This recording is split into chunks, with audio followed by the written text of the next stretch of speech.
Hi, everybody. My name is David Moore, and I'm an alcoholic. Hi, David. And because the program works, I've been sober since August 24th, 1980. And I'm extremely grateful for that today. And technically, it's the Texoma Foxhall group of Alcoholics Anonymous. If you want to look it up, it's Texoma Foxhall, located in Sherman, Texas. And we're having our newcomers meeting tonight. And my thoughts are with them. And I love coming to, I decided when I was sitting there that, there's a name for this. It's enthusiastic, but this is like a whoop-whoop group, I mean, it's like whoop, whoop, and I like to holler, I like to go to AA and get involved and holler and scream and see if we can outdo each other in our enthusiasm. And I learned that years and years ago because I found there's two things that are contagious in AA. One is enthusiasm, okay? If you're screaming and hollering, you might get the guy. He'll just start screaming and hollering. And, and the other thing is apathy. Apathy is contagious in AA. And I've been to groups where you walk in and it's like, what do you want? And like you're there to steal their sobriety or something. And they're just not opening up to you. So I love coming to enthusiastic AA. It's made all the difference in my life. Plus the principles that your group is founded on, and primarily the number one being submitting to the principle of sponsorship, agreeing to have a sponsor and be sponsored, and then being a sponsor. Those things have been real important. That's why I'm standing here tonight, because of those things.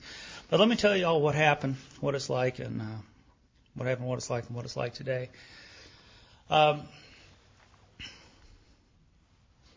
It's been real strange the last few months or so. I don't know why I've done this. I've started looking up all my old buddies from when I grew up, and I've managed to make contact with most of them and talk to them. But I grew up not too far from here over in Lake Highlands, and I had, I was always wanting more, but I had everything that I needed when I was growing up. My parents, I was adopted, and my parents told me when I was young, and I know today that adopted parents are extra sensitive because I know that my mother was always afraid that she was going to be criticized as not being a good enough mother. And so she tried extra hard, to give us and be just a picture-perfect mom. And I have to say this, that after I got sober, I'm going to jump around. My talk's not linear, so you just have to get used to it. But when I got sober in the early 80s, it became quite fashionable to blame everything on your parents.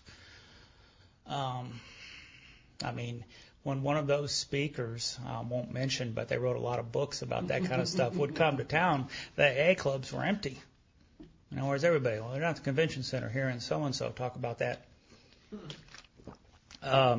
Some of those people made it back. Some of them got drunk, But I'm ashamed to say that was something that I did. I took part in that. Today, one of the things that I do is I try and make it absolutely part of my amends to my parents is that, my mother and my father separately, is that the way I turned out had absolutely nothing to do with them, and that they probably kept me alive. They weren't enablers. They kept me alive, and that was real important. My alcoholism is my responsibility, because as long as I'm a victim and they did it to me, then I'm not going to get well. I'm just going to hang on the cross, as they used to say. I've heard a particularly, sometimes we have that fourth and fifth step, and being a sponsor, one time I heard something and it was kind of, wow, and I called my dad. I said, I want to meet you for lunch. And I was trying to express something. I said, Dad, you weren't that bad a father. And he said, that's okay. You weren't that good a son. And I said, all right. Anyway, I found out what an alcoholic was when I was real young. I used to go spend time with my grandparents up in Oklahoma. And that was, they lived in Tuttle. And Tuttle today is the home of Brahms. But back then, Tuttle had one flashing red light. And I would go spend summers with them, and occasionally my grandfather would go to Chickasha, which is the county seat of Grady County, and we'd drive over there. And there was a man there, and I still remember him. He was in a wheelchair, and he sat in front of the courthouse, was usually where I saw him. And to this date, he's still the filthiest human being I've ever seen. He was a white man, but his skin was black. And the way you could tell where the skin stopped and the skin began, the clothes stopped, was the clothes had a sort of a sheen, like they were satin, and they reflected light, and the skin didn't reflect light. And he was in a wheelchair, and, you could, yellow teeth, and you could see his eyes, and dirty clothes, and he's sitting there and he's begging in front of the courthouse. As far as I know, he's probably the only beggar in town. And the first time, and I'm from Lake Highlands, right? I mean, I'd never seen anything like that before in my life. First time I saw that, I'm like, Grandpa, what is that? And he told me the guy's name, and I said, what are we going to do? I said, hey, we got to do something. There's something wrong here. And he said, we're not going to do anything. And I remember watching this guy. And I can remember going back home and thinking about him when I was back in Dallas, wondering about this guy. And my father told me about him, and he said, he's a Jake leg. And I didn't know what that was. And he said what this guy did was he made his own hooch, is what Dad called it. And he drank it, and it was a bad batch, and it made him go blind, partially blind and paralyzed. He was an alcoholic. And that's what an alcoholic was that guy sitting in that wheelchair begging in front of the courthouse. So I knew what an alcoholic was, okay? I was also, to make the story kind of unusual, I was adopted by two people who don't drink. And when I say they don't drink, that means they don't drink. Now, some people say, well, my family doesn't drink, but what that means is we don't drink to excess, or we, but on the 4th of July at my house, there was iced tea, okay? There was iced tea on New Year's Eve up until midnight, at which time you got coffee. And that was the drinking. My grandfather did drink every year at Thanksgiving. He had, I guess it was probably the same bottle the whole time I can remember of Mogan David, and he'd drink 3 or 4 little, it probably turned to vinegar, but he didn't care.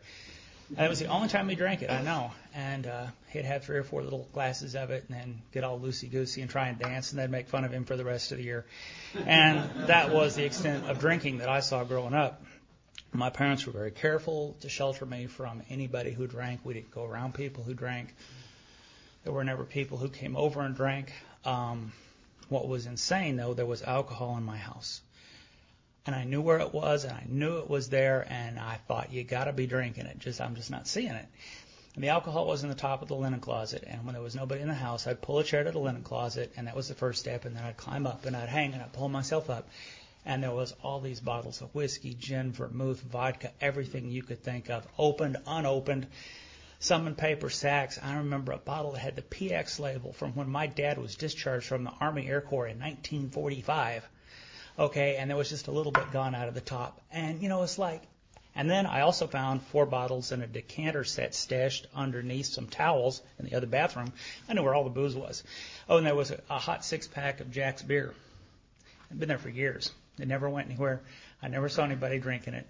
And I'm like trying to get them to tell me. It's like, they got to be drinking. I'm obsessed with alcohol, right? I haven't had a drink. But if there's alcohol, it's like having a car and not driving it. It's like having food and not eating it. Somebody's drinking the alcohol. And I'd say, Dad, do you drink? No, we don't drink. Oh, okay. And then he'd have somebody coming over, and I'd say, well, when Mr. So-and-so comes over, y'all going to drink? No, we don't drink. And I'm like, ugh. One day, I saw my father getting ready to go out of town. He was a sales manager for a large corporation. He would travel to all these Texas cities. And I saw him getting ready to go on this trip.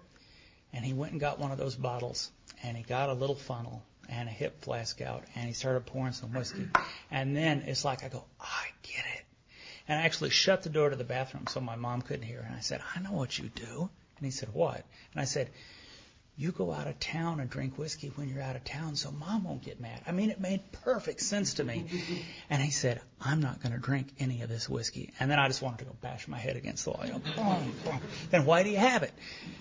He took me on a business trip with him one time, and I'll share this with you just because my father's a normal person and does not understand alcoholism. I've been sober 24 years. He was at my house for Thanksgiving, and he's still trying to understand the disease of alcoholism. He's asking questions, okay? But he had kind of a misconception, and we went, I think we went to Lubbock, and he called the employment agency, said who he was with. He's going to be interviewing salesmen. Sets a schedule. They start sending him by the suite. And so I'm just like a little kid, hanging out, kind of bored, and he's interviewing these guys.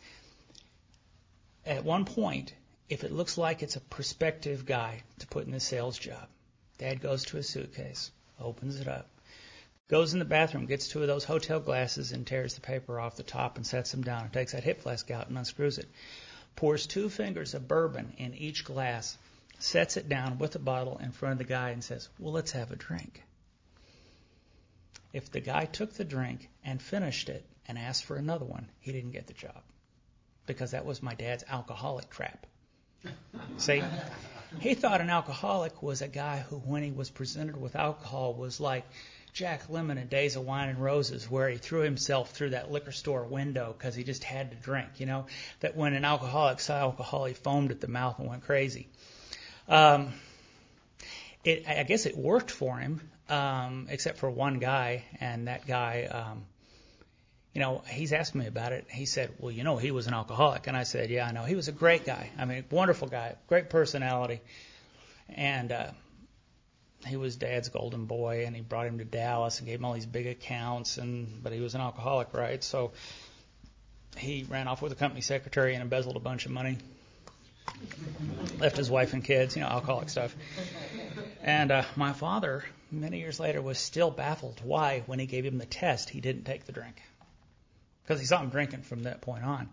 And I said, I'll try and explain it to you, but it won't make any sense. And he goes, okay. And I said, Dad, there wasn't enough there. That's just enough to make you mad. And if there's not enough, you don't start. And he went, what? I said, never mind. Never mind. Never mind. You don't get it. But you know what? My father doesn't have to understand the disease of alcoholism. And I'll tell you what, he does not understand AA. He doesn't understand the disease of alcoholism. But as luck would have it, I was adopted, so was my younger brother. We're not biologically related. We just came out of the same little orphanage. So was my sister, and my brother and I are both alcoholics. So my parents, when I started drinking when I was about 14, and my brother actually started, he went to jail for the first time when he was 11. So they think it's something that they've done. It's tearing their heart out. What did they do? And when I started drinking in earnest, I had no more idea what was going on than they did. This is like in the late 60s, early 70s. I got married when I was 19, and I got a good job. And my wife was pregnant. That's not that unusual. That's why we got married. And had a lot of parties over at my house. And had to get rid of some of those people. They weren't too careful. And back then, you could, a small amount of one of those outside issues could get you, it was a felony. And this other couple we knew, they got busted and the state took their child away. And so what I did was I said, okay, we're going to get rid of all these people, and we're going to do this, and what we're going to do is we're going to drink. And my wife, who wasn't an alcoholic, said, oh, okay, she didn't even know we had a problem. And I said, yeah, that's what we're going to do. We're going to drink. That's it. And to me, it was like brilliant. And it's almost like my alcoholism was saying, put these drugs down and let's do some drinking. I'm 19 years old, and I started drinking in earnest. I'm still at this job. I'm able to make it every day. At this place, you can do all kinds of things as long as you get there on time. They'll forgive anything. Just get there on time. And so I was able to get there on time, and I was actually able to retire from there with 30 years not too long ago. And people go, wow. And I go, it's not virtue. Let me tell you. It's because, what finally happened was my wife came in one day and said, I love you, I always have, and I probably always will, but my daughter and I deserve better than to sit here and watch you kill yourself. And we're leaving. And at the time, I was 24. So I thought, good. I got married way too young. And but on the inside, it tore my heart out, but I couldn't admit that. I used to wake up, I went and got me a little nasty singles. It was nasty back then. It's even nastier now down on Greenville Avenue, this place. And my neighbors would sometimes on Sunday morning or Saturday, they go, man, are you okay? And I go, yeah, why? And they go, there was all this crying and screaming coming out of your apartment. Someone's really crying. And I know what it was, because sometimes I would hear it. I'd be like coming to, not waking up, but coming to. And, it's like your brain's starting to wake up after a night of hard drinking and your eyes are still closed, and I'd hear a noise. I go, what's that noise? What is that? It's somebody crying. Who's crying? It's you. It's me. Oh, my God. And apparently it was loud enough that the neighbors heard it, and so I didn't have any effective tools for dealing with what was going on in my life. And my father and my mother, I ran off all my friends, all the guys that I grew up with. They hung in there with me as long as they could. And they had various, one group of friends suggested that if every time I wanted to drink, if I would just smoke a little pot, I would be okay. And they actually said they were going to come over and give me an alcohol-free weekend. And their big mistake was telling me in advance they were coming to do that. So I had little pints stashed everywhere. They know I normally kept my bottle up here, but now there's... And about 1 o'clock Saturday afternoon, they went, "He's drunk. How did he get drunk?" He tipped me off. I had in the drawer, in the coat pocket, over here, and they all left in disgust. And I thought, fine, I don't need them anyway. There were friends. I remember one phone call. I remember going to my best friend's wife's birthday party. And the next morning, I remember getting there, and that's all I remember. I just remember walking in the door and all the people and everybody laughing and being happy. And I remember the next morning the phone ringing, and it's him, and he's very upset. And he starts off, "You son of a bitch." And I'm, whoa. And I don't know why he's saying that. And my heart's racing because he's really angry. So something must have happened, but I can't remember what it was. And I'm stalling, hoping he'll give me some information. And he says, "Why did you do that?" And I'm like going, well, because, see, if you don't know what you've done, you're insane, right? I mean, I can forgive blank spots, but I did something big. And he said, "My wife cried for an hour after you left." And I'm like, I don't know what to say. My brain's racing. I'm thinking, "David, you're insane. You're crazy." And I said, "Dave, you just can't come over anymore." So one by one, my life and my world got smaller and smaller and smaller. My brother, who was going through his own bottom at this time, I had a .38 Smith & Wesson and one cartridge. And the cartridge was in one drawer and the .38 was in the other. And when I would do my little drinking thing, I'd come home. I didn't drink during the day. I drank between 5 and 9 o'clock. And I drank fast and hard until I hit the floor. And that was how I drank. I mean, if you want real glamorous drinking stories about drinking with presidents or something, you're not going to get it, because all I did was I drank, passed out, and hit the floor. I drank to oblivion every night. I could not stand to think about what had happened the night before or the weekend before or the pain or just like the book says, the consciousness of my intolerable situation. But one day it was in the afternoon and I was thinking about what had gone wrong the night before. And it was a Saturday and my brother came over, and I just share this because it's like alcoholism. And he's a lot bigger than I am, much bigger than I am, much wider than I am, very strong. He's the kind of guy, it's like when you have to move a sofa to the second floor, he'd just grab it and, lift it up over the balcony. And he came over and, we're brothers, right? And we're drunken brothers, and so we haven't really matured in our relationship. So after about 10 minutes, it's, make me, and I just said, "Get out of here, man. Get out of here. Leave. Go." And then he's like, "Make me." And I thought, I don't have time for this. I'm tired and, got things to worry about. And so I reached. I'd never done this before. I knew the gun was empty. The bullet was over here. Okay? Only one bullet. And I opened the drawer and I pulled that gun out. I pointed at him and I said, "Get the hell out of here." And I don't want to forget what he did. Because he saw the gun, and he dropped to his knees, and he started bawling, and he said, "God, please kill me, please kill me, please kill me." And I just looked at him, and when I saw the pain, and that he was just begging me to kill him, I just said, "Oh, man." I dropped the gun and said, get out of here, get out of here.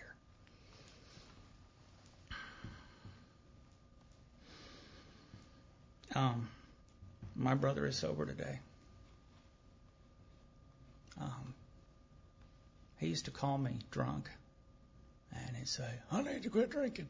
And I had like a year or two, and so I'd give him the AA line, and I'd say, "If you can stay sober tomorrow, I'll pick you up and take you to a meeting." And I'd go over there, I'd get all excited about it, and he wouldn't come to the door. Mm-hmm. Or I'd call him on the phone, and he'd like, "I gotta go do something." And I'm like, "Oh, you're drunk, And my sponsor said, "Well, you're probably going to have a hard time carrying the message to your brother based on your relationship." So, okay. So I quit. When he'd call, I'd say, "Listen, man, if you want to know about it, It's in the phone book. Give them a call. They'll be glad to help you. You don't want my help. One night, I went to a meeting that I never go to. I've only been to that club maybe a dozen times in all the 24 years I've been sober, but I was there that night. And the treatment center van pulled up, and I heard them all filing in, getting their coffee and go sit on the back row. And I looked up, and my brother was there. And I had no idea. I didn't know he was in treatment. And I didn't even get a chance to talk to him because the meeting started. And then he got up and got a desire chip at the end of the meeting.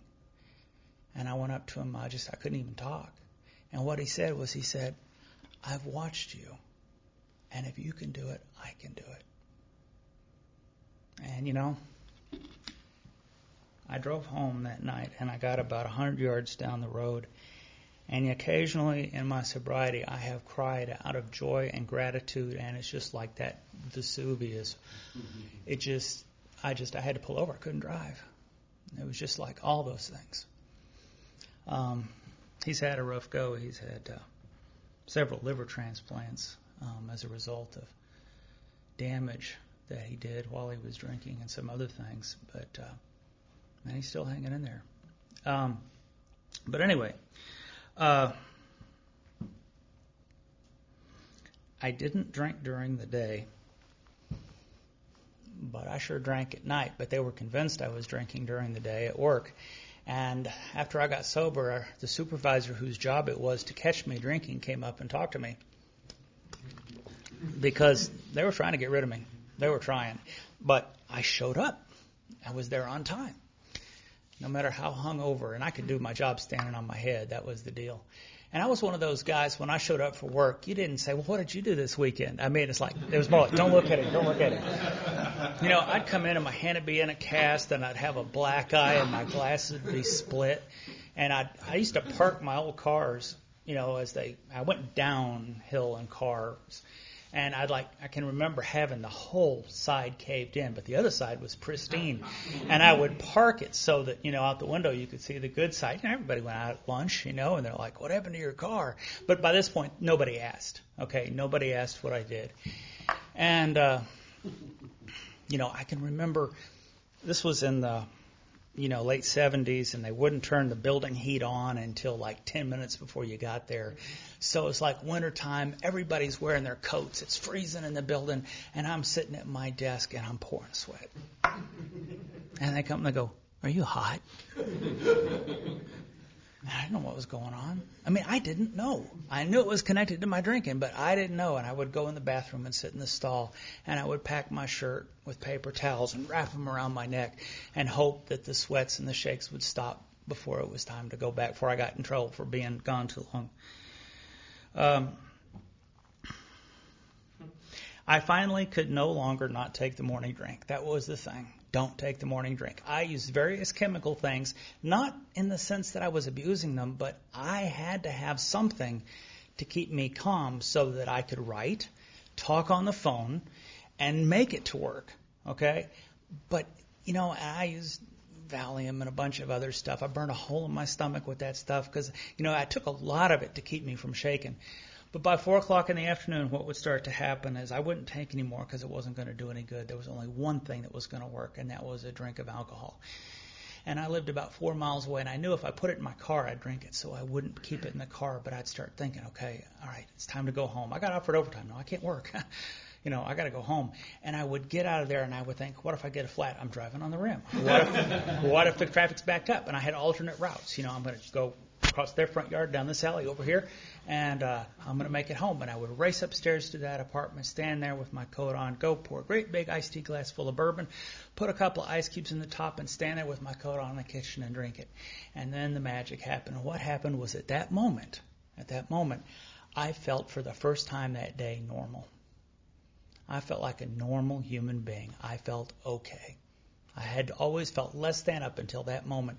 And then as soon as that stuff got in me, and I'd be normal for like 15 minutes, But the way I drank, I had to keep drinking, and down I went. Not very glamorous, not very exciting, but that's how it was. Finally, they just backed me in a corner and said, son, you got to do something, or we're going to send your stuff home in a cardboard box. What's your choice? And I was such an animal, the only thing I could think of is they're going to take away my whiskey money. That's all I could think of. Don't take my whiskey money. So I told them I'd go, and they put me in a treatment center for 36 days. And when I was in there, I knew the whole time that I was going to drink when I got out. I figured out real quickly what you were supposed to say. Tell them you're an alcoholic, and say yes and agree and nod your head and say, boy, this is a great thing, but you don't really belong here, David. You know why I didn't belong here? Because what was wrong with me was not what was wrong with you. Now, I could see how you looked at me and thought that my problem was alcohol. I could see how you thought that because on the surface it looked like that. Yes, I was drinking too much. But what my real problem was, and I had a laundry list of problems, and I remember them very well. The first one was a lack of money. I needed more money. And, I bet I could go to just about any club in the world and say, how many of y'all would be okay tonight if you won the lottery? Everybody go, yeah, me. I needed money. I suffered from bad parental relationships. My parents didn't treat me right. I had a mean boss. Had a mean ex-wife. I had bad legal representation. I had a bad car, and I lived in a bad neighborhood. And probably number one, I suffered from a lack of love. If I could just find the right girl. I wouldn't drink so much if I could just find the right girl. Everything would be okay. And today, I will know that I was in a state of mind when I got out of that treatment center, and that state of mind is called not being ready to quit drinking. And there is no substitute, no cure for that other than to go out and experience more pain and humiliation. I've thought about it, and if Bill and Dr. Bob could have come back from the grave, our co-founders, and sat down and talked to me, they couldn't have gotten through to me because I did not believe what was wrong with me was what was wrong with you.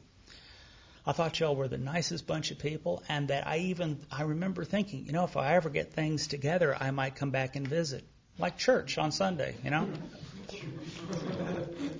But I couldn't be an alcoholic. One of the things that we do, that we have this extraordinarily powerful tool here. It's so powerful. It talks in our literature that, a lot of people are afraid to use it, but that we can use it. We can use this tool because we have a solution, and the tool is the truth. Even though that voice in my head, when people would say, well, I've been to prison, the voice would say, I've only been to jail. I've never been to prison. I can't be an alcoholic. I've had 4 ex-wives. Well, see, I've only had 1 ex-wife, so I can't be an alcoholic. There was that thing that was constantly running, trying to find the differences between me and you. Okay? It was just going all the time. When that kind of thinking is going in somebody's head, you can't stop it. Like my old sponsor used to say, the only way to stop it is with pain. There's no other way, and desperation. I had to go out and experience a little bit more humiliation and degradation. And I look back on it today, and I'm so lucky it only lasted 6 months. But I can remember I set out to prove that what y'all said about alcoholics and alcoholism did not apply to me. That can't be me. And I can remember clearly laying on the floor of my apartment, being so passed out that I couldn't move, but my brain is wide awake. And I'm arguing with myself that I can't be an alcoholic. That can't be me.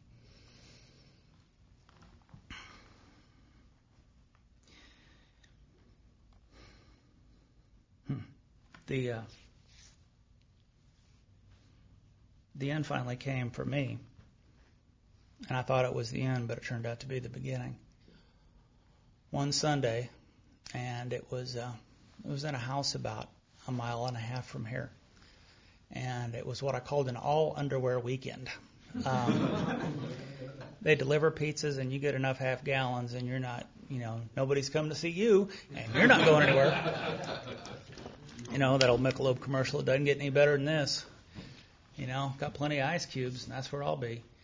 And one Sunday evening, I came to, and it was about 5 o'clock, and what I had to do was go in, pour a great big glass of bourbon, drink it so I could pass out, so I could get up, so I could go to work, so I could make more money, so I could buy more whiskey, so I could keep living this way.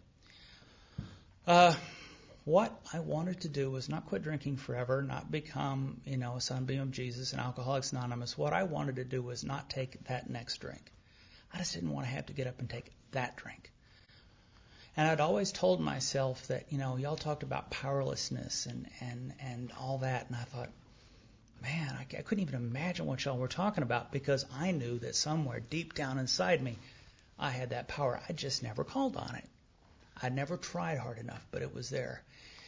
And so laying there that night, not wanting to have to take that drink and pass out, I called on that power. I looked inside me. I went all the way down. And I think if you'd have had a camera focused on me, I'm just laying there in this bed, not moving. I don't even know if I would have had any expression on my face.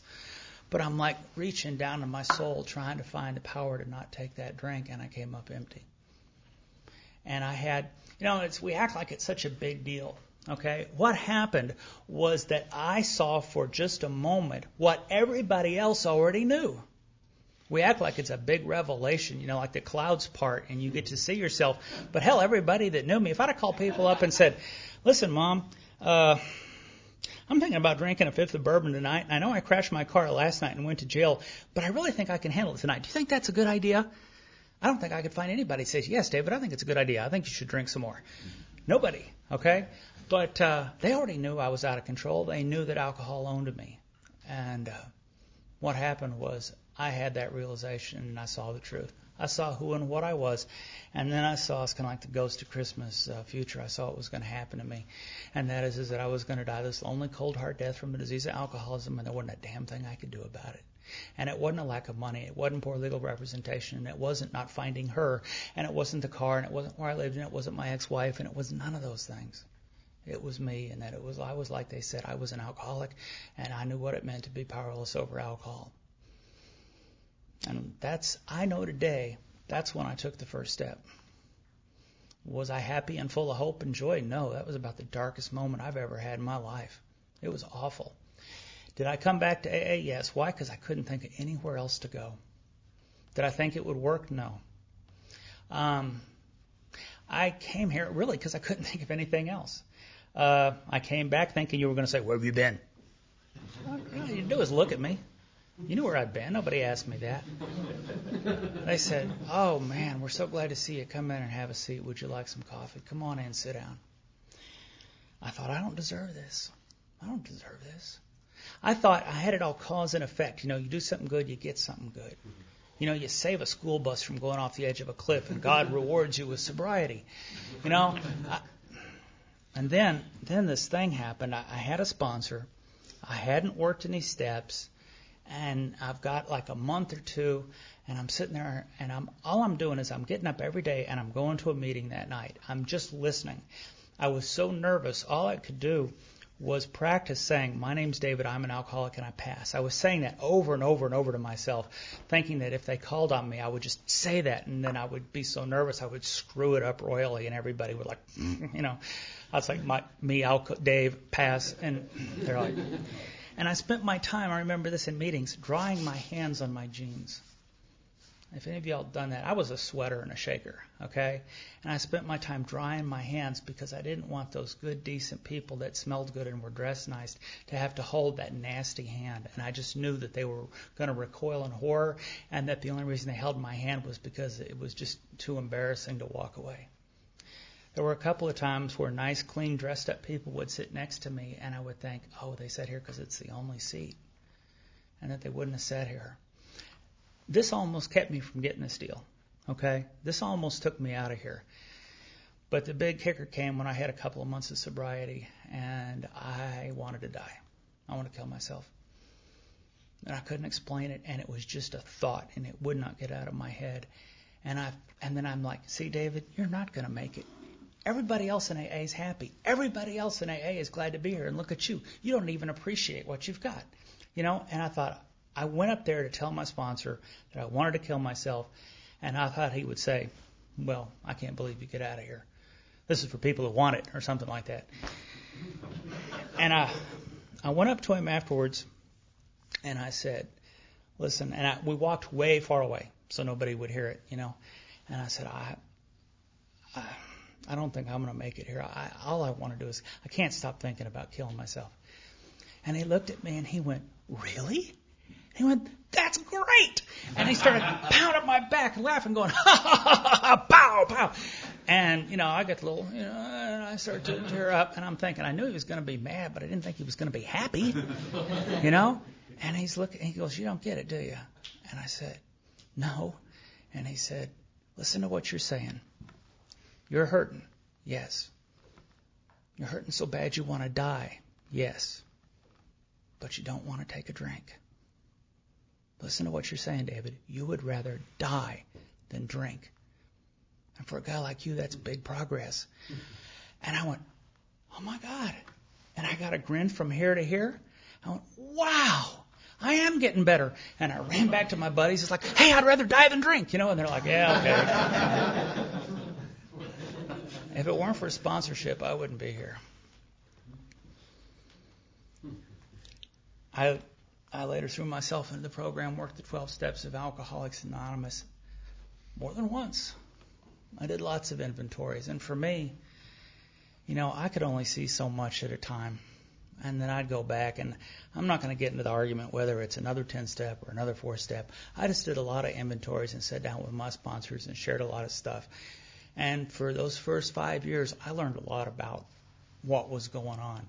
And I learned, about this selfishness at my core. I did not want to believe I was selfish, but I just kept getting example after example after example of how incredibly selfish I was. And it was like, oh, I always think, well, I'm beyond that now. And then, wow, there it is again. And I kept going through the steps, and I kept doing this deal. And then this thing happened to me where I'm sober quite a few years, and a couple of events happen. The first thing that happens is you go to a discussion meeting with about 40 people, and you've got more sobriety than anybody in the room, and it hits you like a ton of bricks. And you think, oh, no, I hope so-and-so shows up, because I don't want this responsibility. I did not ask for this, okay? Because what happens is if you're the most sober guy in the room, everybody looks to you. Well, here, Dave, you got 5 years. What do you think? I don't want that. That's not for me. And at the time, there were these people in AA, the guys like David Aronofsky, who passed away sober, and some other people, and they were my heroes. I looked at them, and I loved them, and I liked what they did. But then I saw how AA had a hold of them. I mean, they were gone all the time, talking and going places, and it seemed like they sponsored all these people, and there was just all this.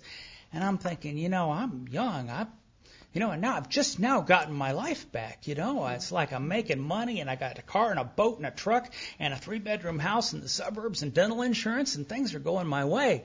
I got places to go, people to meet, and things to do, And I'm thinking this in the back of my head. But then at the same time, I'm doing more AA than anybody I've ever seen. It's like, those are my trash cans, and if you try and empty them before I do, we're going to fight. And I was Mr. doing this stuff all the time. And this little thing was coming up inside, and it's like, this isn't going to do it. This isn't going to cut it, and it's not going to make it for the long haul. And I had nobody to express that to. I had no way of voicing it because I was doing more than my sponsor at the time, way more. I hardly ever saw him at meetings. And then this guy showed up. His name was Jim, and he came to Texas because his life had fallen apart, and he was coming down here trying to put it back together. And he'd been sober a long time. And I'd like to say that what happened was that I recognized who Jim was and asked him to be my sponsor. And the truth is that he was reaching out, and he saw me running around like a chicken with my head cut off. And he started talking to me, and he kind of roped me in. Said he needed a ride somewhere. Would I be able to help him out and give him a ride? Sure, I'll help you, old man. So I'm giving him a ride. Boy, he knew how to hit those things, like that relationship that failed and all this kind of stuff. And then I got to find out who he was, and I saw these crazy people that kept coming down from Oklahoma to spend time with him. That's where I met David and Calvin. I thought, who are these goofs? They're so happy all the time. And Jim Shaw State, he changed my life. He saved my life, but he changed it. And what he did was he taught me about the principle of accountability. And, the kind of AA, I hate to say this, and I don't want to offend anybody, but it was North Dallas AA. That's what I called it, okay? You went to meetings, you were sober, and you congratulated yourself on your innate intelligence that allowed you to recognize you had a problem and do something about it in time. There's not a whole lot of room for any higher power or anything like that. It's like, thank God I was smart enough to see what was going on. And that's what I saw, and that's what I knew, and that's what I thought was going on. And Jim talked to me like nobody had ever talked to me before. And there was something I knew about Jim, and that is he was rough. He was politically incorrect. He was loud. He was obnoxious.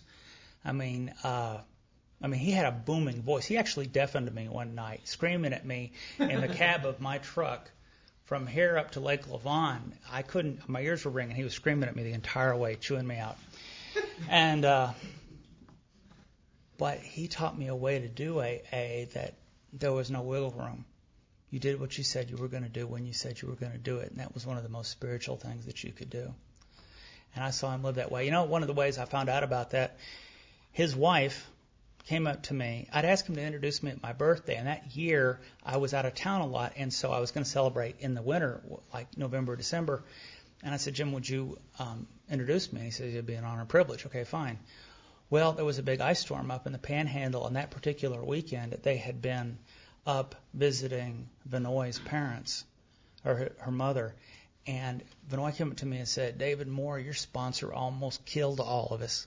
I said, why? And she said, he was driving at 80, 90 miles an hour in that Cadillac on that ice. And I'm saying, slow down, Jim.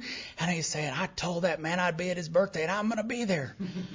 And I can imagine. She told me they screamed at him all the way back. And he's just, taking all these chances. When Jim came to my birthday, he just showed up for 10 minutes. He was at the podium for less than 10 minutes, introduced me, gave me my chip, and I sat back down, and I found out about this later. And I said, Jim, oh my gosh, you didn't have to do that. If you hadn't showed, I'd have found somebody else. You didn't have to risk your life. And he said, I told you I'd be there, and I'm going to be there. I'd never seen that kind of commitment to Alcoholics Anonymous before. I tried to make jokes out of everything he did. Oh, really? Yeah, sure. And then he just stares at you. Oh, man, you mean that, don't you? It's not funny. He really means it. Here's what happened. Jim said things to me like, I'll go to hell and back with you, but I won't lead the way. Okay. This is a program that works in rough going. There's a line in Bill's story, and it means a lot to me. It says, if an alcoholic fails to perfect and enlarge his life, I'm going to say it wrong. Fails to perfect and enlarge his life spiritual life through work and self-sacrifice for others, he will not survive the certain trials and low spots which lay ahead. And the operative word there is certain trials and low spots. And the way you improve your spiritual life is work and self-sacrifice for others. At the group I was going to in North Dallas, we used to, there were guys who was like, want to go on a men's spiritual retreat? Yeah, what are y'all doing? We're going to go out in the woods and paint our bodies and get naked and beat the drum. No, I'll pass. But I'm serious. There were people who did that, okay? And that was spirituality. They were trying, but they weren't reading the book. But I'm just going to give you a little quick composite. Here's what happened. I got married after 9 years of sobriety, and I married this wonderful lady who was sober. And we had a great marriage for the first year or two. And then in the second year, things started getting weird, started falling apart. What's going on here? I'm on the phone to my sponsor. He'd since moved back to California. She's not going to meetings. She's not sponsoring anybody. Her sponsor moved away. She's going back to school, and she's at school all the time, but she's not at work, but she's not going to meetings. And when I want to go, she gets upset, and she argues with me. And, she says she'll go, but then when it's time to go, she's not ready. And I was late once. And he says, well, you'll never do that again. What do I do? And he says, you go when it's time to go. And leave her? And he says, yep. I said, oh, my God, there'll be fireworks. He says, well, you do it because you're not going to be late to a meeting. And late on time is 30 minutes early. Okay? And he taught me things like don't ever say no to an AA request. I never saw him say no to an AA request. And I saw him do some pretty damned inconvenient things. I saw some people with some sense of humor or thought they were going to jack with Jim, and they asked him to do some things, and he said yes. They thought, well, he won't want to say yes to this. And he said yes. And so then all this stuff happens. And here's what else happened. My first wife, my daughter was about to turn 18, and my first wife was suing me for a lot of money. I went to my attorney and I said, look at this letter. And he goes, He says, okay, she's going to get, I can't remember how many thousands of dollars it was.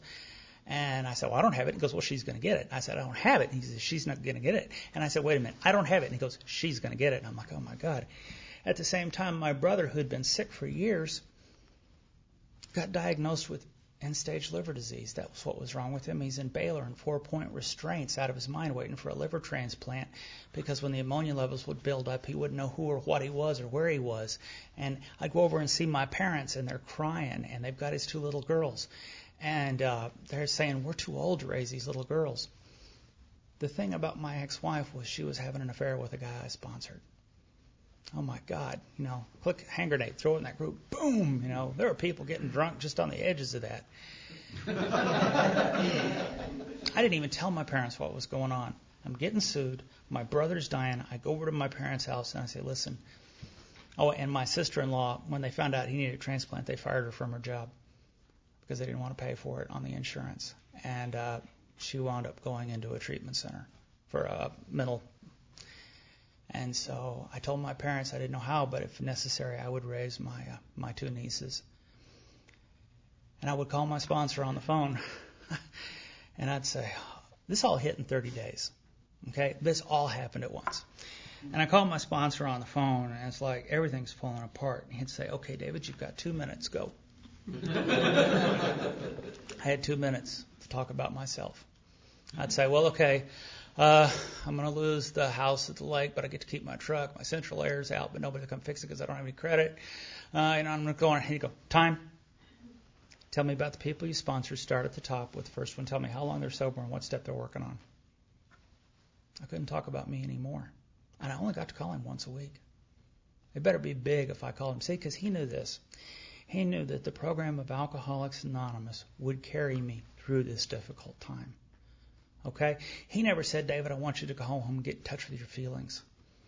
My feelings were to crawl at the top of this lull or park over here with my high-powered rifle, get up on that water tower, and get my name in the paper and take you with me. Okay? I got terminated. I'm not terminated. I got sent home from work because I was such a basket case. They said, we don't want you driving our trucks. Why don't you go home and take a rest? Great, 12 years of sobriety. I'm on mental disability. What a picture of the program I am. But he told me how to walk through it with dignity and grace and that I would do the right thing.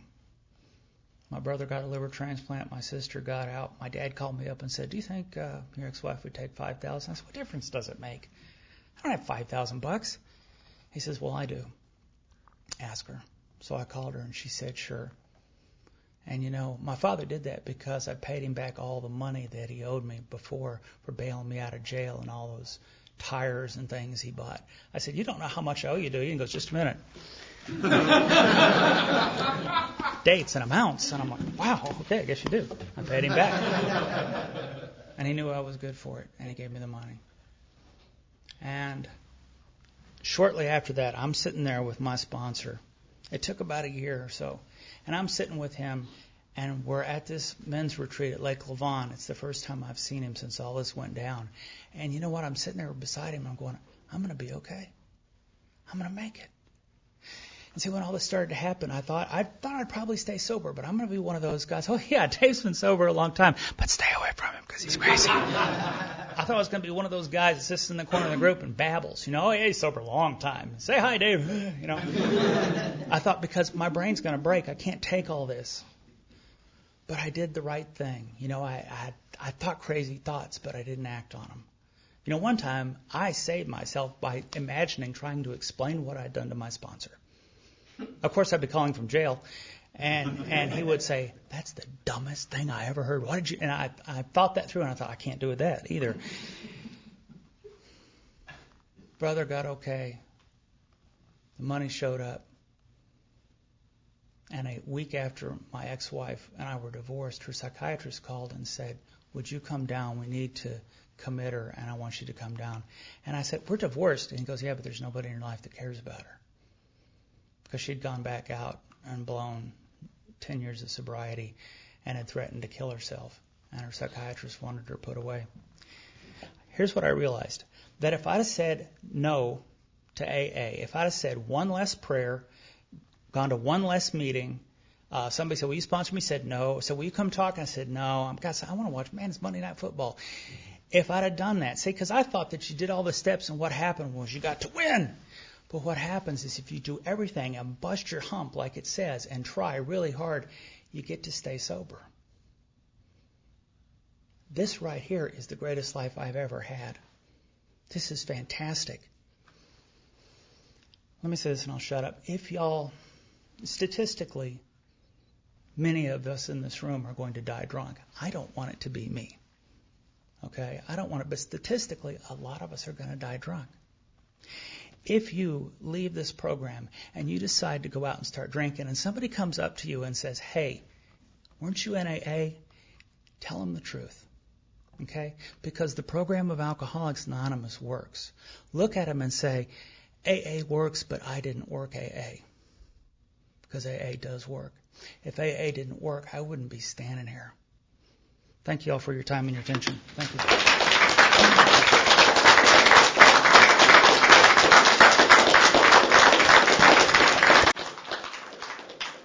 Thanks, Josh. How about Jim? Jimmy!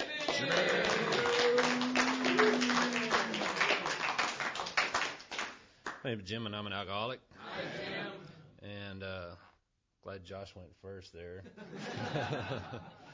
I was looking at our principles there, and accountability.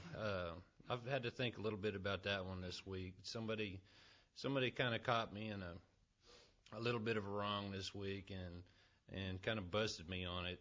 And I was kind of embarrassed and a little bit PO'd and everything, and I kind of thought about the way I would have reacted a few months ago, and it would have been just outright anger, and if not physical violence, then certainly verbal abuse, and who knows what. After a few drinks, it probably would have been worse. But I was thinking about the tools that we're given in this program, and the different things. Anyway, I'm just glad that I've got those now, and that I don't have to resort to the kind of things that I used to do. Thanks.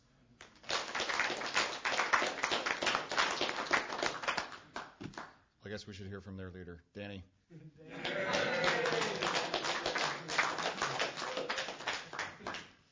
Hi, I'm Danny Kroll, alcoholic. Hi, Danny. April 24th to 94 is my sobriety date.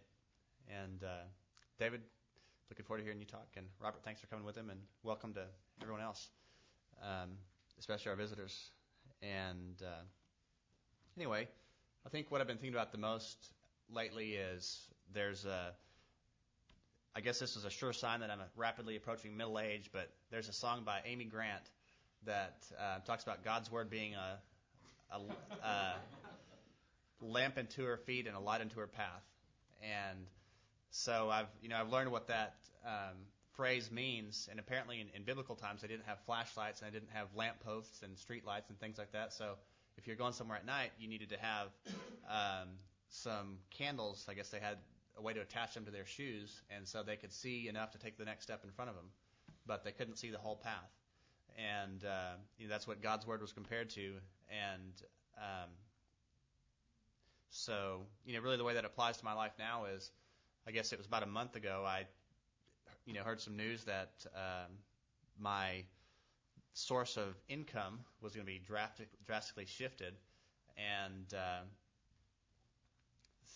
and actually no guarantee of anything to replace it.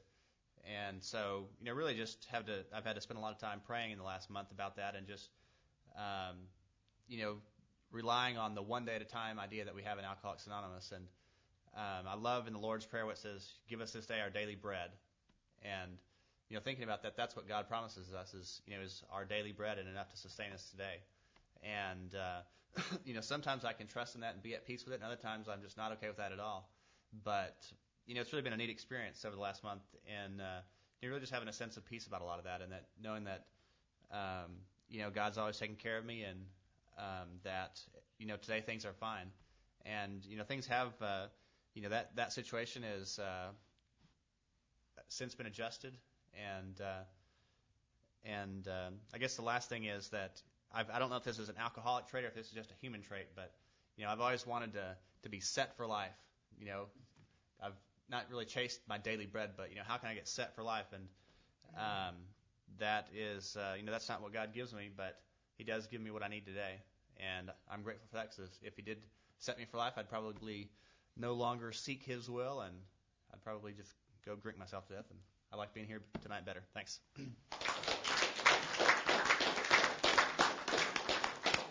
How about Steve?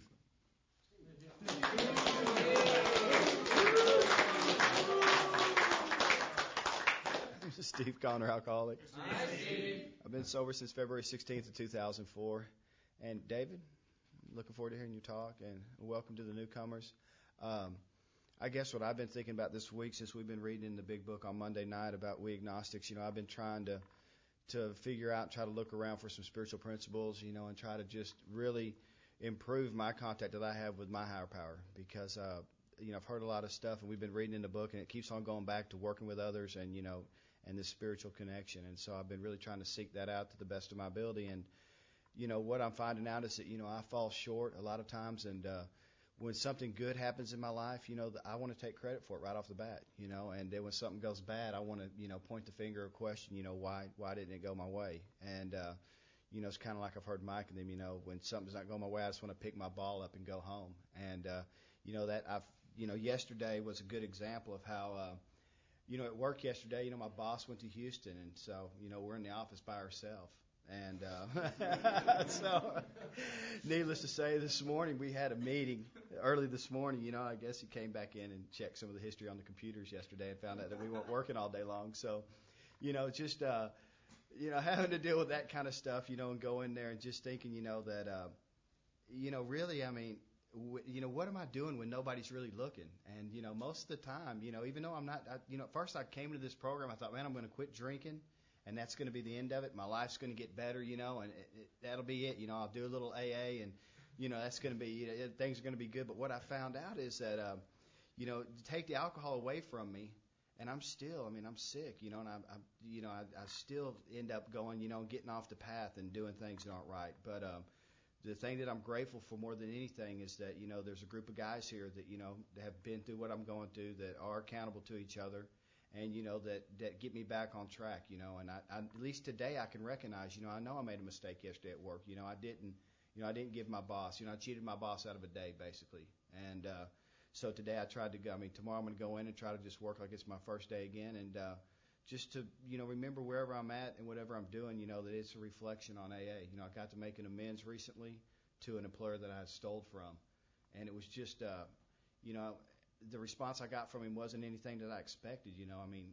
He just, it blew him away, and he just said, I respect what you're trying to do with your life. I really don't know about your problems you had before, because we didn't really talk, but, whatever you're doing now, it seems to be working, and keep on doing what you're doing. And, I'll take this money, we'll put it in your file, and if you ever need a job, you might want to come back here first. And I thought, man, this is weird. So, anyway, I'm grateful for this home group. I'm grateful for the guys in it, the fellowship, because when I got here, there was nobody who wanted to be around me. Basically, my parents, and the people that love me the most were just kind of putting up with me, hoping that maybe I would change. But, everybody here just kind of pulled me in, and it's a great group of guys, and I'm grateful to be a part of it. Thank you.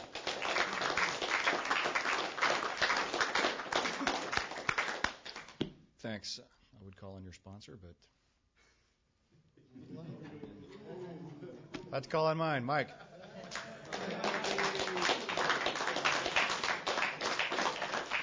Thanks, Doug. I'm Mike Erickson. I'm alcoholic. Hi, buddy. July 19th, 87 is my sobriety date. David, welcome.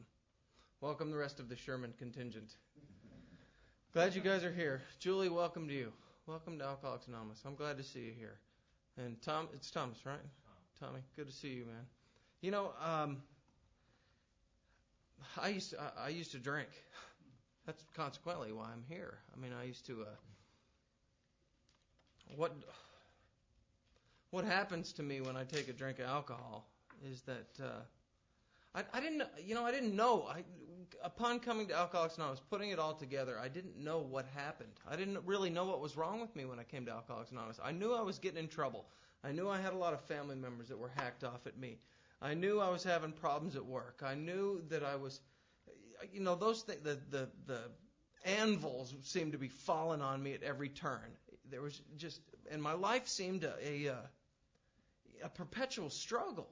just a struggle, just a grind. Everything's a grind, and the more it got into the grind, it seemed like the more I drank. The worse matters got, the more I drank. The worse the pressure came down, the more I drank. And see, here's the deal that I never could reconcile with, was that, gosh, what could one drink hurt? What really could go wrong with taking one drink? That can't be that bad of a deal. But see, what I never knew was what was wrong with me. I never knew that I had a physical allergy to alcohol, that once I took a drink, it would kick off this craving, this allergic reaction that would condemn me to drink until I ran out, passed out, or blacked out. I never knew that was going to happen to me when I started to drink.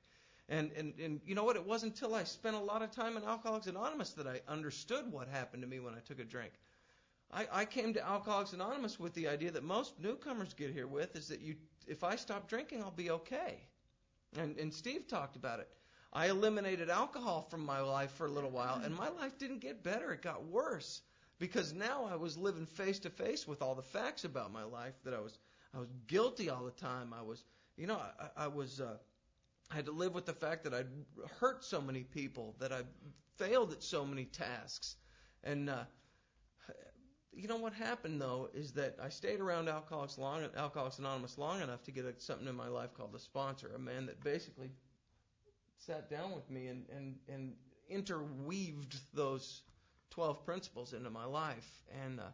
And what happened is when those 12 principles are practiced on a daily basis, it expelled the obsession to use alcohol.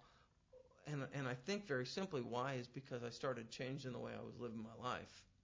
I started taking direction from someone who was living their life well, and started following what he did. And no, I didn't. By no means did I do this thing with 100% perfection. I failed at a lot of turns, but I kept walking in the right direction. And slowly but surely, just by taking that simple step behind someone who showed me how to do it, 17 years have elapsed, and I don't know how that's happened. I really don't. I don't have the slightest idea how that time has accumulated, other than the fact that I just haven't left you. And I haven't died. And for some reason, those principles are grounded enough that I keep doing them. And that's the great thing that I think Alcoholics Anonymous has to offer. That if you're sitting here in a meeting and you cannot control and enjoy the way you drink, if once you start to drink, all bets are off. You don't know what's going to happen.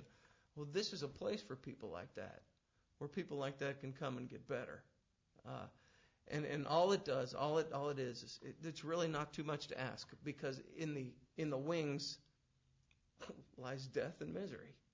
That's what lies in the wings for me to keep drinking. And this, it's really not too bad being sober. I was scared to death coming in here, and now I find it's that this is really what I want to do. And this is really what I want to do. All the job and all that stuff is just secondary stuff. This is really where I want to be, and really what I want to do today. And I'm glad to be here. Thanks.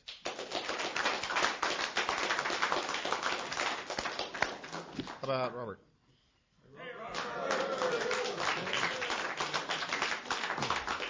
I'm Robert, alcoholic. My sobriety date's January 6th of 96, and with sponsorship and a commitment to home group and working with others, my chances are really good. I'm convinced of that. I used to drink a lot, and I don't drink at all anymore. And people that aren't familiar with recovery and alcoholism find out about that, and they go, huh? That, confused puppy dog look. And they go, never? I said, no. Why? And I tell them the truth. I don't do it very well. That's everything they need to know at that point. And, that's what it was like. And if you guys are, if you're alcoholic, you're familiar with all the disasters that goes on. And what it's like today, I went to a meeting last night, and it's not my home group, but my home group doesn't meet often enough for all the meetings that I need, so I regularly attend there. And what I'm doing is covert action. Yeah. I'm in there. I sit across from the door about like this, and when I see a face I have never met before, boom, I'm on him. And I stick my hand out, and I say, hi, and I'm Robert. I've never met you before. Is this your first meeting? Have you been coming around here lately?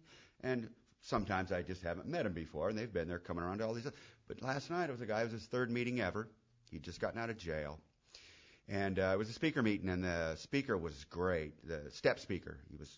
There was no humorous anecdotes for an hour. He was pounding out the AA gospel, about the fourth and fifth step. And I'm sitting, and I had the guy sitting next to me, and I was watching him, and he's going, he was I could just see it as that, do what? Say, he was just, and I was right back there thinking, this is just alien concept, and if you're new, this is alien. This is radical stuff for an alcoholic to do. And you know what? That's what spirituality looks like in me. When I'm reaching out for a guy that I've never met, and I say, hi, come on in, get some coffee, sit by me, how'd you get here? Oh, that's the worst story I ever heard a guy ever tell, Just make them welcome. And you know what? When the meeting was over, I gave him my number. And more importantly, I got his number.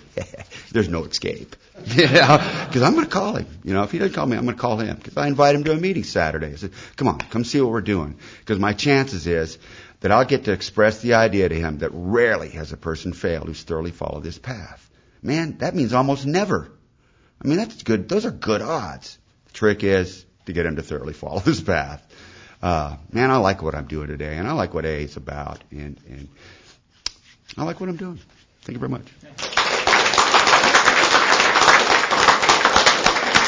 How about Chris? Bert. My name's Chris Bert, and I'm an alcoholic. I've been sober since December 20th of 1988, and had a interesting deal at the jail/treatment center that we go to on Tuesday nights down in Wilmer.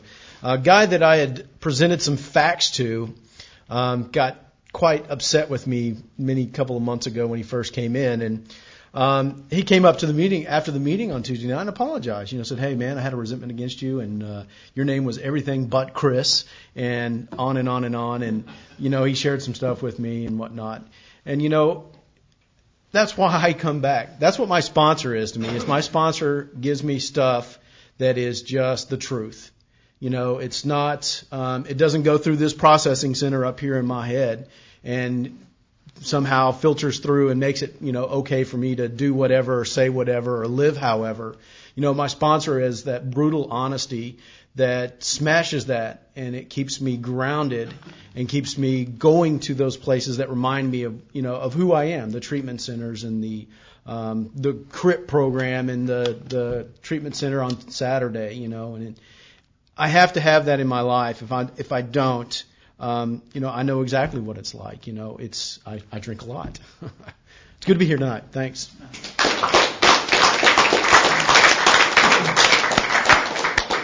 You know what? I can't remember your name, but my sponsor calls you Ear.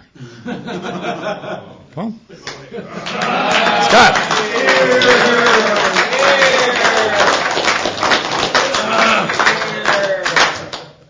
Hi, my name's Scott. I'm an alcoholic. It's my first time up here at the podium, so I'm a little nervous. This week went good. Being a week and a half sober, I'm glad to be here. Thanks.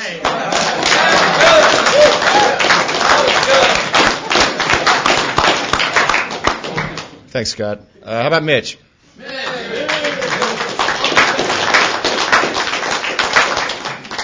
I'm Mitchell McCabe, alcoholic. I'm sober since July 1st of 99. For that, I'm truly grateful. David, it's good to see you again. Robert, I like what you said. I used to drink a lot. Today I don't drink. And that was kind of my story. John and I were talking on the way. I picked him up, and we were talking on the way out here, and how, we're talking about how, once we start, we can't stop. And that was pretty much my story. And Mike was talking about how, alcohol basically, I would have thought that if I quit drinking that everything would get better, and I thought that too. And as a matter of fact, when I first went into treatment in 92, I thought, well, if I just quit doing drugs, I'll quit getting in trouble. And then they said something about I had to quit drinking. I went, oh, no, that's no. Anyway, today, I found out, when I quit drinking, that life just gets crazy, and that's where, sponsorship kicks in, and a home group, and working these steps, and working with others, and I'm grateful that today I still got a new guy to work with. Had one for a while and he went somewhere else, and now I got another one, and I don't know what that's all about, but I'm really grateful that I get a phone call every morning, and that I get to sit down every Sunday and read the book with someone, because to me, from having been in the program and then relapsing and then coming back in, I know today it's all about helping others and giving it away, and that's really what this whole program's about, and I think that's what helps a goof like me make it. Glad to be here. Thanks.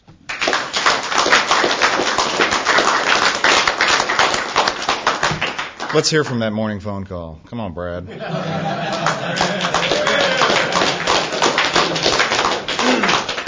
Hi, I'm Brad Hester. I'm an alcoholic. Hi. Where did I start, man? So much to say. I think that I'll just try and keep it as brief as I can. I find that I'm a skeptic in everything that I do. I'm skeptical about what people say. I go to this aftercare. I'm, one of the Cornell graduates. And I've been coming here, I guess, for 6 months now, but I've been out of the program for 3 months. But I'm sitting in there, and I want you all to know that every one of you has said something at one point or another over the course of the time that I've been coming here that has really been able for me to identify with. Mostly a lot of things Mike says I can identify with, and it helps me feel more at home. And I think to myself too, when Mike says he's been here 17 years, I've been here 3 months, out of the program, and I think to myself, how am I ever going to make it 17 years? I'm skeptical about my, chances. I've got 8 years on probation and things like that. But then, then Mike says, just do, or as Doug said, when I called him the other morning, anyway, Doug said, just do what we do, Brad. Just be on time to meetings and get involved and participate. And anyway, I'm very appreciative of this group, because you've given me my pitiful life back to some degree, and I've made my life worth living now. I'm working, I have health insurance, I have money, and I'm free, most importantly, and I'm alive. And I really can't attribute that to anything other than when I came to this program, I was totally defeated. When I was arrested back in January, I felt like my life had ended, and I knew that my life had become terribly unmanageable. And I was up to that point, I was too afraid to admit that. But through my sponsor and coming to these groups and listening to other people that I look up to in here, and seeing that I can see myself in them, and they can identify with how I felt and am feeling, it really is a very moving experience for me, and I'm very appreciative. Thanks.